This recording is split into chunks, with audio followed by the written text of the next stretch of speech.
আজকে হচ্ছে মঙ্গলবার, জানো তো। আর আজকে হাট, এমনিতে নর্মালি আমাদের হাট হচ্ছে সোমবার দিনকে বসে, কিন্তু ইলেকশনের কারণে মানে হাটটা চেঞ্জ করে মঙ্গলবার করা হয়েছে। যেহেতু হাটের পাশেই স্কুল গ্রাউন্ড বা স্কুল, সেই স্কুলে আমাদের মানে ভোট হয়, তো তাই হাটের দিনটা মানে সোমবারের পরিবর্তে চেঞ্জ করে মঙ্গলবার করা হয়েছে।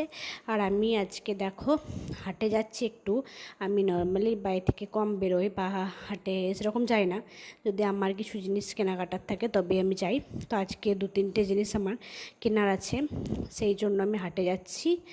তো দেখতে পাচ্ছ হাটে এখন ভিড় রয়েছে, যেহেতু এখন মানে 10টা 11টা বাজছে, সেই জন্য।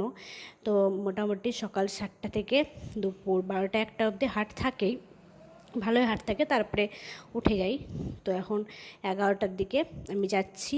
তো দেখতে পাচ্ছ ভিড় আছে, সেই জন্য আস্তে আস্তে যেতে হচ্ছে।